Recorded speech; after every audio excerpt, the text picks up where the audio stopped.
मित्रों, जैसा कि हम जानते हैं, धार्मिक मान्यता है भगवान भाव के भूखे होते हैं। वह अपने भक्तों में कोई भेद नहीं करते। यह बात हर साल उड़ीसा के पुरी में आयोजित होने वाली जगन्नाथ जी की रथ यात्रा के दौरान देखने को मिलती है। इस रथ यात्रा के दौरान भगवान जगन्नाथ जी का रथ एक मुस्लिम की मजार पर रुकता है। यह मुस्लिम भगवान जगन्नाथ जी का अनन्य भक्त था, लेकिन मुस्लिम होने के कारण उसे कभी भी मंदिर में प्रवेश नहीं करने दिया गया। वह भगवान के दर्शन किए बिना ही दुनिया से विदा हो गया। लेकिन मरने से पहले उसने कहा था कि मेरी भक्ति सच्ची है तो प्रभु मेरी मजार पर जरूर आएंगे, और कुछ समय बाद यह बात इस तरह सच साबित हुई। जानकारी के मुताबिक यह उस समय की घटना है जब भारत पर मुगलों का शासन था। सालबेग इस्लाम धर्म को मानता था। उसकी माता हिंदू और पिता मुस्लिम थे। सालबेग मुगल सेना में भर्ती हो गया। एक बार उसके माथे पर चोट लगने के कारण बड़ा घाव हो गया। कई हकीमों और वैद्यों से इलाज के बाद भी उसका जख्म ठीक नहीं हो रहा था। ऐसे में उसे मुगल सेना से भी निकाल दिया। परेशान और हताश सालबेग दुखी रहने लगा। तब उसकी माता ने उसे भगवान जगन्नाथ जी की भक्ति करने की सलाह दी। सालबेग ने ऐसा ही किया। वह दिन रात जगन्नाथ जी की पूजा अर्चना और भक्ति करने लगा। इससे उसे मानसिक शांति और जीवन जीने की शक्ति मिलने लगी। एक बार सालबेग ने सपना देखा कि जगन्नाथ जी खुद उससे मिलने आए हैं और उसे घाव पर लगाने के लिए भभूत पूजा हवन के बाद बची हुई राख देते हैं, और सालबेग सपने में ही उस भभूत को अपने माथे पर लगा लेता है। जब सालबेग की नींद खुलती है तब उसे एहसास होता है कि वह तो सपना देख रहा था, लेकिन वह इस बात पर हैरान रह जाता है कि उसके माथे का घाव सचमुच ठीक हो चुका है। भगवान की जय जयकार करता हुआ और भावों से भरा हुआ सालबेग तुरंत जगन्नाथ जी के मंदिर की तरफ उनके दर्शनों के लिए दौड़ पड़ता है। लेकिन मुस्लिम होने के कारण उसे मंदिर में प्रवेश नहीं मिलता। ऐसे में वह मंदिर के बाहर बैठकर ही भगवान की भक्ति करने लगता है। प्रभु का नाम जपता है और उनके भजन लिखता है। धीरे धीरे उसके भजन अन्य भक्तों की जुबान पर भी चढ़ने लगते हैं। भगवान की भक्ति करते करते सालबेग की मृत्यु हो जाती है। लेकिन अपनी मृत्यु से पहले वह कहते हैं कि यदि मेरी भक्ति में सच्चाई है तो मेरे प्रभु मेरी मजार पर जरूर आएंगे। मृत्यु के बाद सालबेग की मजार जगन्नाथ मंदिर से गुंडिचा मंदिर के रास्ते में बनाई गई थी। सालबेग की मृत्यु के कुछ महीने बाद जब जगन्नाथ जी की रथ यात्रा निकली तो सालबेग की मजार के पास से रथ आगे ही नहीं बढ़ा। सभी भक्त रथ खींचते खींचते जोर लगाकर थक गए, लेकिन रथ इंच भर भी आगे नहीं बढ़ रहा था। ऐसे में सभी परेशान हो गए और कुछ समझ नहीं पा रहे थे कि आखिर क्या किया जाए।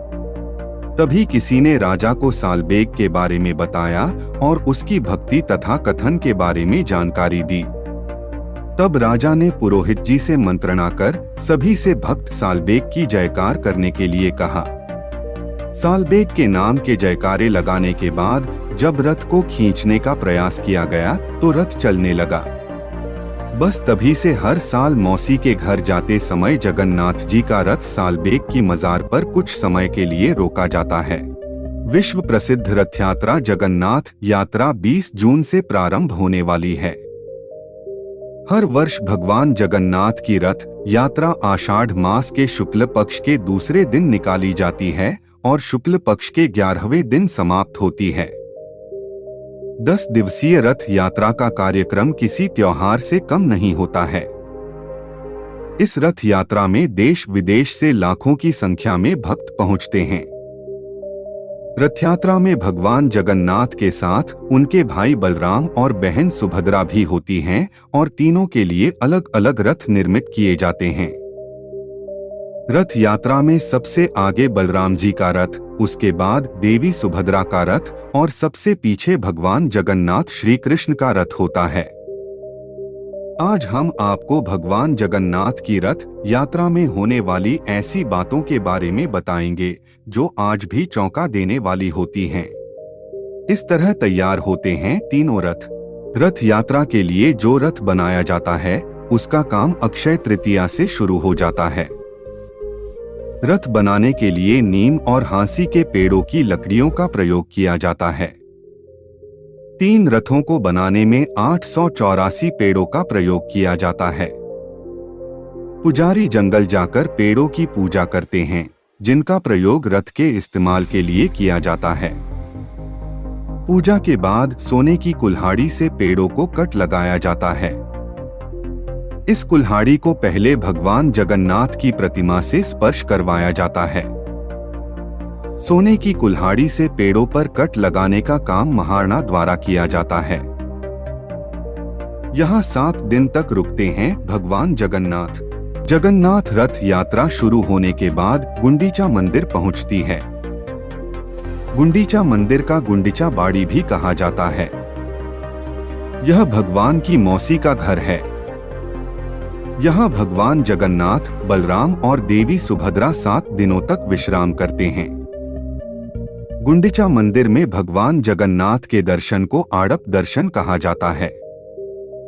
गुंडीचा बाड़ी के बारे कहा जाता है कि यहीं पर देव शिल्पी विश्वकर्मा ने भगवान जगन्नाथ, बलराम और देवी सुभद्रा की प्रतिमाओं का निर्माण किया था। गुंडीचा भगवान जगन्नाथ की भक्त थीं। मान्यता है कि भक्ति का सम्मान करते हुए भगवान हर साल उनसे मिलने के लिए आते हैं। हेर पंचमी का यह है महत्व। जगन्नाथ रथ यात्रा के तीसरे दिन यानी पंचमी तिथि को हेरा पंचमी का विशेष महत्व है।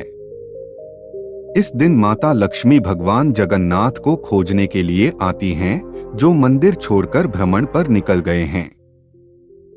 तब द्वैताप्ती दरवाजे को बंद कर देते हैं, जिससे माता लक्ष्मी नाराज हो जाते हैं और रथ का पहिया तोड़ देती हैं।